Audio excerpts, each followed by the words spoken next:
प्यारे विद्यार्थियों, नमस्कार। बृहन मुंबई महानगर पालिका आज हम लोग शिक्षण विभाग वर्चुअल ट्रेनिंग सेंटर में आप सभी का हार्दिक स्वागत है। आपका वर्चुअल मार्गदर्शक जयप्रकाश आर मिश्रा।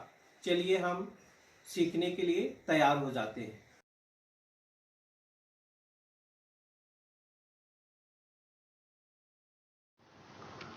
कक्षा 10वीं विषय विज्ञान और प्रौद्योगिकी भाग 2 साइंस और टेक्नोलॉजी पार्ट 2 में पर्यावरणीय व्यवस्थापन के बारे में सीख रहे थे। आज हम उसमें दूसरा भाग सीखेंगे, पार्ट 2। हम लोगों ने इस पाठ में क्या, एक नज़र उस पर डालते हैं। पर्यावरणीय व्यवस्थापन में हम लोगों ने परिसंस्था इकोसिस्टम के बारे में देखा था, पर्यावरण तथा परिसंस्था में संबंध के बारे में देखा था, पर्यावरण संवर्धन। बच्चों, हम आज पर्यावरण संवर्धन के बारे में आप लोगों को इस वीडियो में बताएंगे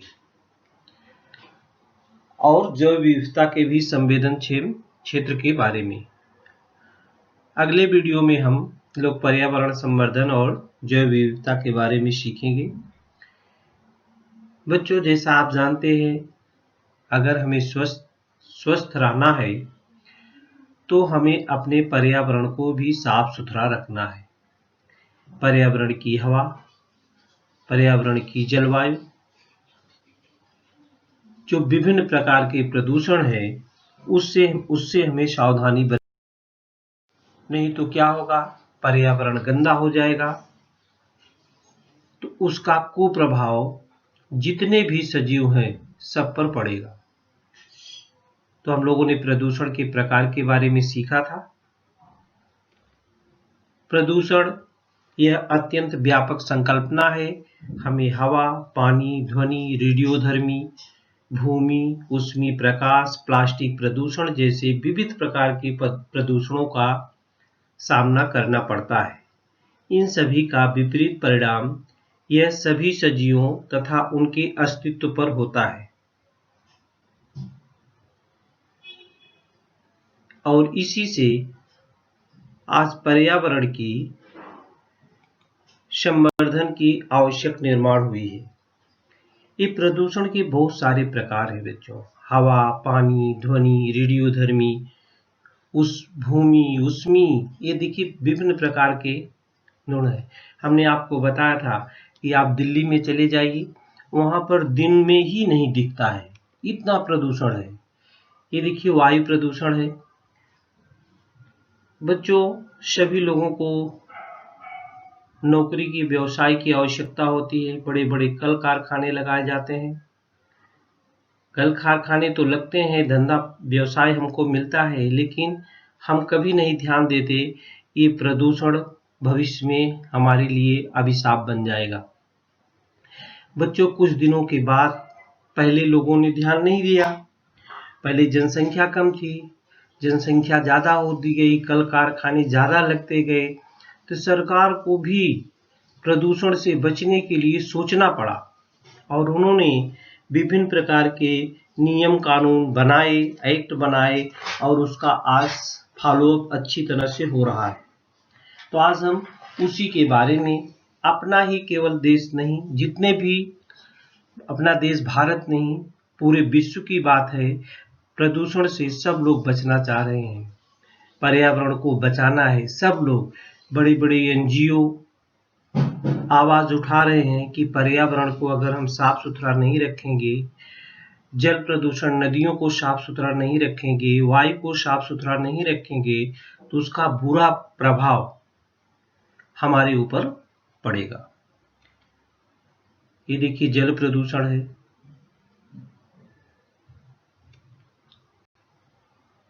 प्लास्टिक प्रदूषण है,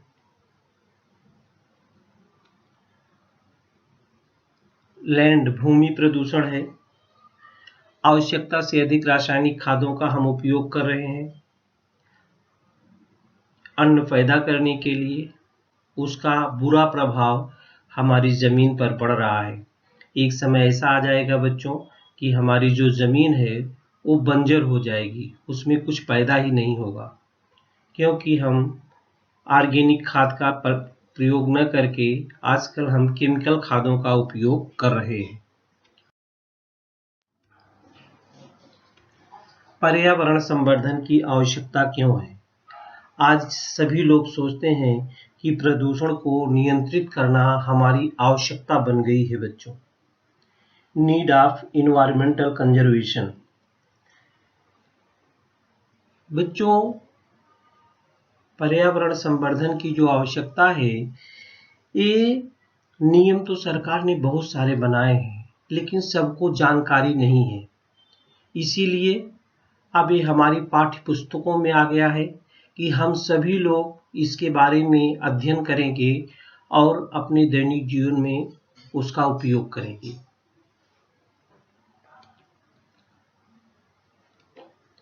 नीड ऑफ इन्वायरमेंटल कंजर्वेशन। बच्चों, पर्याप्त संवर्धन से संबंधित नियम सामान्य लोगों की जानकारी में नहीं होते। पर्यावरण संवर्धन के लिए लोगों का अधिक मात्रा में सहयोग अपेक्षित है। यदि पर्यावरण संरक्षण एवं संवर्धन यह एक प्रभावी जन आंदोलन हुआ तो ही पर्यावरणीय समस्याओं का हल निकाला जा सकता है। इसमें सब लोग सहयोगी होंगे तभी उस समस्याओं का हल मिलेगा। इसके लिए बच्चों बाल्यावस्था से ही, ऐसा नहीं कि हम बड़े हो गए तब उसके बारे में सोचेंगे, बाल्यावस्था से ही बच्चों को पर्यावरण के विषय में जानकारी, अपनापन, सकारात्मक दृष्टिकोण आदि नैतिक मूल्यों पर जोर देना चाहिए। तभी आने वाली कल की पीढ़ी पर्यावरण का संरक्षण एवं संवर्धन करने वाली होगी। अर्थात ये सब साध्य करने के लिए शिक्षा के माध्यम से जन जागृति होना आवश्यक है। किसके माध्यम से बच्चों? शिक्षा के माध्यम से जन जागृति होना आवश्यक है। आज विश्व के, देश की नहीं बच्चों, आज विश्व के सभी विकसित, विकसनशील तथा अविकसित राष्ट्रों ने पर्यावरण के संवर्धन की जवाबदारी को स्वीकार किया है। उस दृष्टिकोण से उनके प्रयत्न शुरू हैं। इन राष्ट्रों ने पर्यावरण संवर्धन के लिए अपनी रणनीति निश्चित की है तथा उसके लिए सभी नियम कानून भी बनाए हैं। केवल यह बच्चों, सभी नियम कानून सरकारों ने बनाया है, केवल उनको सबको पहुंचाना है। और ये तभी हो सकता है जब शिक्षा के माध्यम के द्वारा ये सब तरफ फैलेगा। आप सभी जानते हैं प्रकृति का जो संतुलन है उसको बनाए रखने के लिए पर्यावरण संवर्धन की आवश्यकता है। आजकल मानव कुछ लेकर नहीं आता है, लेकिन मानव अपनी आवश्यकताओं की चीजें, खाली आवश्यकताएं हो तो पर्यावरण पूरी कर सकता है, उससे भी अधिक जो है मनुष्य समस्या के निराकरण हेतु पर्यावरण से लेता है। क्या हानि पहुंच रही है उसके बारे में नहीं सोचता है। और ये सोचना हम सभी की सामाजिक जवाबदारी है बच्चों, एक की जवाबदारी नहीं है, सबकी जवाबदारी है। जब तक सब लोग नहीं सोचेंगे तब तक हम कुछ नहीं कर सकते हैं। इसके लिए 1972 में संयुक्त राष्ट्र संघ द्वारा, जिसको यूएनओ बोलते हैं, जिसको क्या बोलते हैं बच्चों? यूएनओ, संयुक्त राष्ट्र संघ द्वारा स्टॉकहोम यहाँ आयोजित मानवीय पर्यावरण परिषद में पहली बार पर्यावरण विषय की समस्या की चर्चा की गई और United Nations Environment Programme (UNEP) UNEP की स्थापना की गई। UNEP की स्थापना की गई। उसके बाद भारत में चौथी पंचवार्षिक योजना में पर्यावरण समस्याओं पर चर्चा कर पर्यावरण सुसूत्रीकरण समिति के माध्यम से स्वतंत्र रूप से पर्यावरण विभाग की स्थापना की गई। 1985 से पर्यावरण और वन मंत्रालय पर्यावरण कार्यक्रमों को नियोजन, परावर्तन तथा प्रबोधन करने का कार्य कर रहे हैं। प्रवर्तन तथा प्रबोधन करने का कार्य कर रहे हैं। तो बच्चों, संयुक्त राष्ट्र संघ द्वारा भी UNO के द्वारा सभी नियम कानून बना लिए गए हैं और उनका पालन हो रहा है। अगर पालन नहीं होगा बच्चों तो बहुत बड़ी समस्या जो है वो खड़ी हो जाएगी। लेकिन इसको जन जन तक क्या करना है, पहुंचाना है। और ये जन जन तक जानकारी पर्यावरण के बारे में देना सबकी जवाबदारी है। माने पर्यावरण संरक्षण जो है वो हमारी सामाजिक जवाबदारी है। पर्यावरण संरक्षण क्या है बच्चों? हमारी सामाजिक जवाबदारी है। पर्यावरण और मानव का संबंध मानव के अस्तित्व के समय से ही है। जब मानव का अस्तित्व हुआ पृथ्वी पर, आगमन समझ लीजिए हुआ, उसी समय से मानव और पर्यावरण का अस्तित्व है। पृथ्वी पर मनुष्य के कदम उसके निर्माण के बहुत लंबी अवधि के बाद पड़े हैं। मनुष्य ने पृथ्वी पर अपनी बुद्धिमत्ता, स्मरण शक्ति, कल्पना शक्ति, इन मूल्यों के आधार पर अन्य सजीवों की अपेक्षा अपना स्थान श्रेष्ठ बनाया है। मानव एक बहुत बुद्धिमान प्राणी है। अपने मूल्यों के आधार पर उसने प्रकृति पर अपना प्रभुत्व स्थापित किया। प्रकृति ने मानव को भिन्न भिन्न प्रकार की साधन संपत्तियां दी। उन साधन संपत्ति का भरपूर उपयोग मनुष्य ने किया। सुखी समृद्ध जीवन जीने के लालच में वह प्रकृति से क्या करता रहा? छेड़खानी करता रहा और जितना ले सकता था उससे ज्यादा वो प्रकृति से लिया। इसी कारण प्राकृतिक पर्यावरण का जो है ह्रास होने लगा। प्राकृतिक पर्यावरण का क्या होने लगा? ह्रास होने लगा और पर्यावरणीय समस्या में वृद्धि होने लगी। पर्यावरण संतुलन में मानव की भूमिका महत्वपूर्ण है। बच्चों, पर्यावरण संतुलन बिगाड़ने का काम यदि मानव ने किया है तो उसका संवर्धन या संरक्षण करने का काम भी मानव ही है। जो बिगाड़ा है वही बना सकता है। हमारे द्वारा की जाने वाली जो कृतियां हैं वो पर्यावरण के लिए घातक होती है या लाभदायक होती है, इस पर हमें हमेशा ध्यान देना चाहिए। अगर इस पर हम ध्यान नहीं देंगे तो हम पर्यावरण के प्रति कुछ कर नहीं सकते हैं। हमारी बहुत बड़ी जवाबदारी है बच्चों पर्यावरण के प्रति। लेकिन ये साधारण आदमी को मालूम ही नहीं होता। साधारण आदमी तो अपनी जो आवश्यकताएं हैं, भोजन, पानी, रहने का घर, इसी में परेशान है। उसने पर्यावरण के प्रति ध्यान ही नहीं दिया। पहले के समय में लोग देखिए, आपके घर हुआ करते थे, घर के आगे पीछे जंगल जैसे पेड़ हुआ करते थे, बहुत पेड़ हुआ करते थे। लेकिन आज के समय में ठीक उसका उल्टा है। लोग कहते हैं घर के न आगे न पीछे गंदगी नहीं होनी चाहिए, पेड़ पौधे नहीं होने चाहिए, और उसका बुरा असर आज हमारी जिंदगी पर पड़ रहा है। तो बच्चों, अब सरकारों ने क्या किया है? पर्यावरण के प्रति बहुत जागरूकता फैलाई है कि अगर पर्यावरण के प्रति हम जागरूक नहीं होंगे तो एक समय ऐसा आएगा कि हम कुछ नहीं कर पाएंगे। हम क्या करेंगे?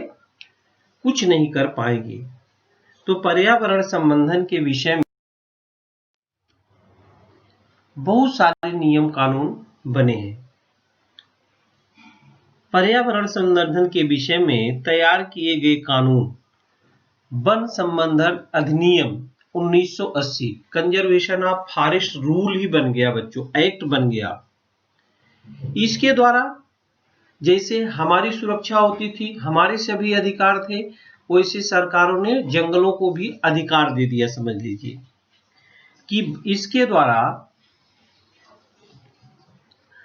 ला बन गया कि इसके द्वारा वन संरक्षण हेतु वनों के लिए आरक्षित की गई जगह अन्य किसी भी कारण के लिए उपयोग न करने पर प्रतिबंध लगाया गया कि जहां जंगल है उस जमीन का उपयोग आप नहीं कर सकते हो। जैसे केंद्र सरकार की अनुमति से ही खोद काम करना बंधन कारक है। इस कानून को अगर कोई तोड़ता है तो उसको 15 दिन की कैद हो सकती है या उसके ऊपर दंड भी लगाया जा सकता है। ये पर्यावरण संवर्धन के विषय में 1980 में कानून बनाया गया था। पर्यावरण संरक्षण अधिनियम भी 1986 बना है।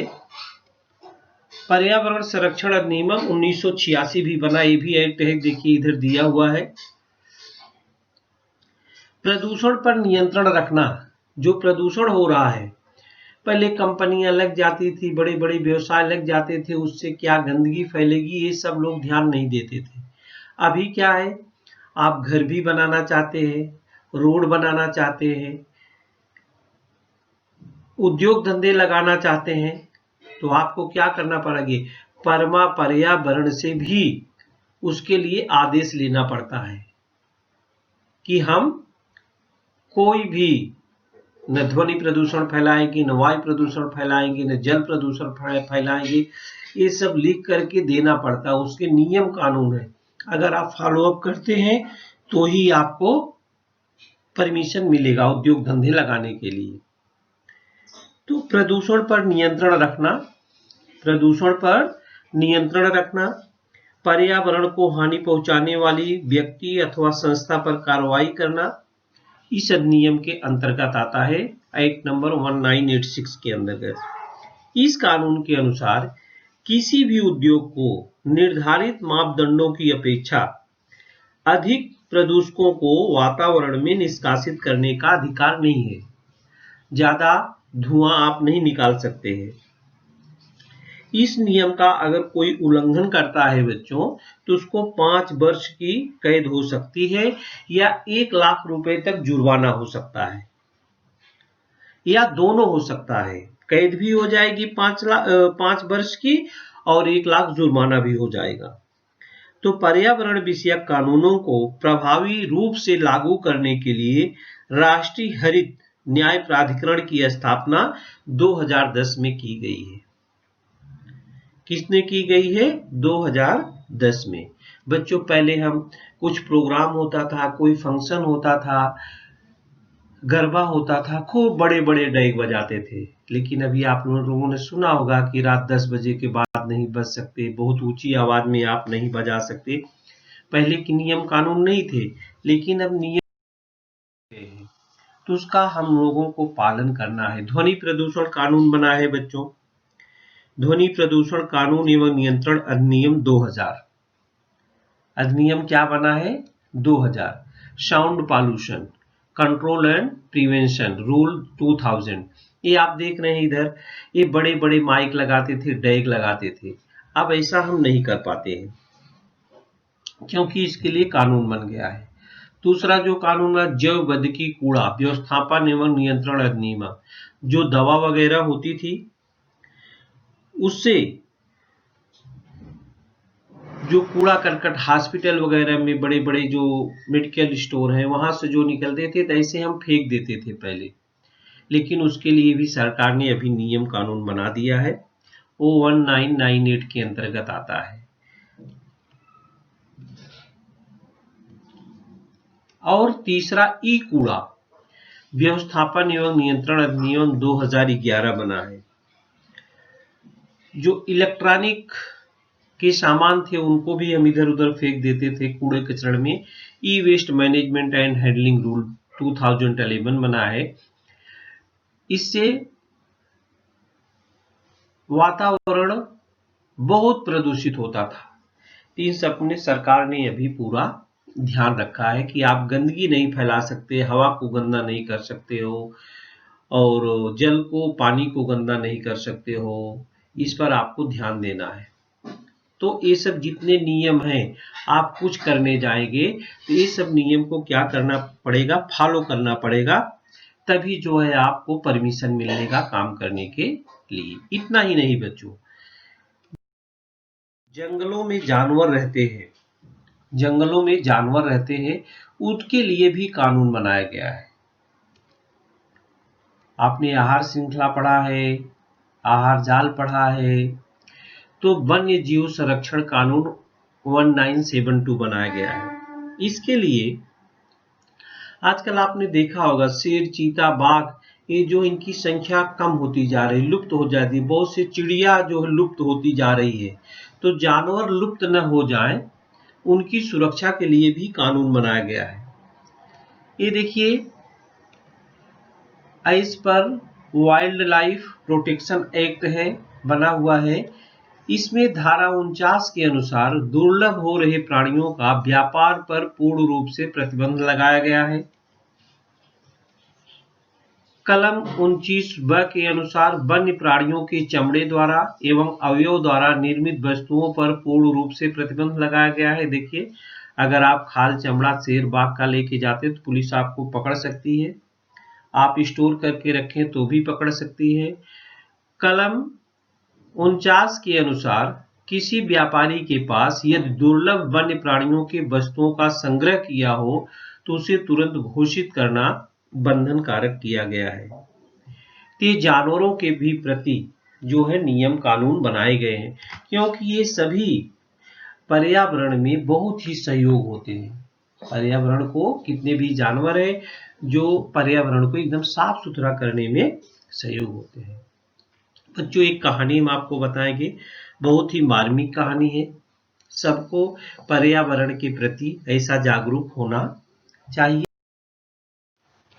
ये बच्चों देखिए, the big story of A small man, एक छोटे इंसान की बड़ी बात है। बच्चों, इसको शॉर्ट में हम बता देते हैं। ये आसाम राज्य के आदिवासी घुमंतू जनजाति में एक बच्चे का जन्म हुआ और उसका नाम पड़ा जादव मुलाई।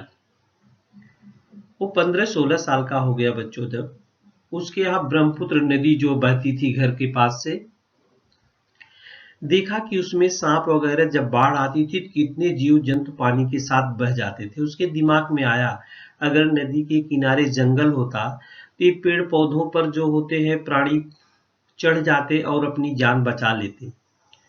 उसने 16 साल की उम्र में बच्चों उसके दिमाग में बातें आई और जहां पर एक पेड़ पौधे नहीं थे वहां पर उन्होंने क्या किया, पेड़ पौधों को लगाना चालू किया। उसने अपनी पूरी जिंदगी पेड़ पौधों को लगाने में खपा दिया।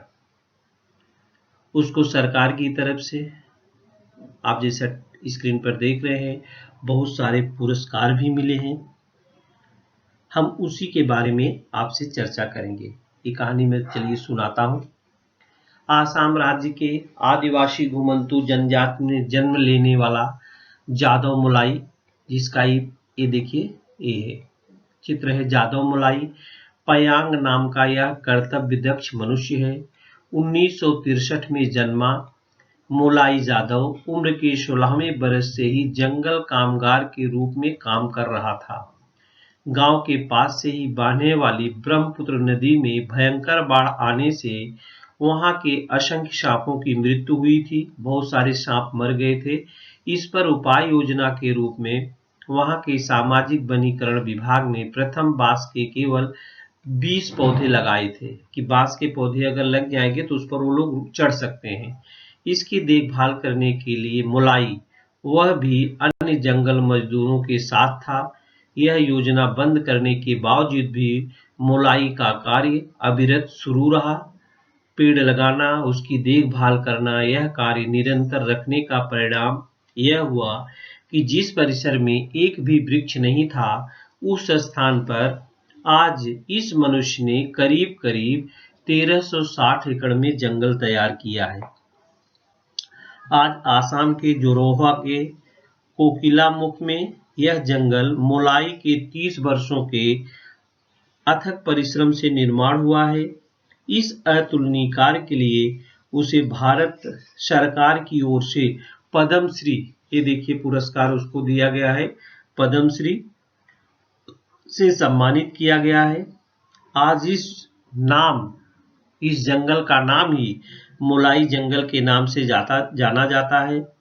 अनेक लोग मिलकर के पूरा जंगल नष्ट करते हैं, परंतु यदि किसी मनुष्य ने अपने मन में ठान लिया तो पूरा जंगल निर्माण कर सकता है। 1360 एकड़ में जंगल लगाया है बच्चों, पौधों को लगाया है, पौधों की परवरिश किया है, पर्यावरण को हरा भरा बनाया है। आप जैसा जानते हैं, सांस लेते हम, हवा से ऑक्सीजन लेते हैं, कार्बन डाइऑक्साइड निकालते हैं, तो उन्होंने कितने लोगों की भलाई किया है, कितने जीव जंतु उसमें रहते होंगे, सबका पालन पोषण होता होगा, तो उसने बहुत सारा ध्यान दिया है। पर्यावरण संवर्धन तथा जैव विविधता। पर्यावरण संवर्धन तथा जैव विविधता।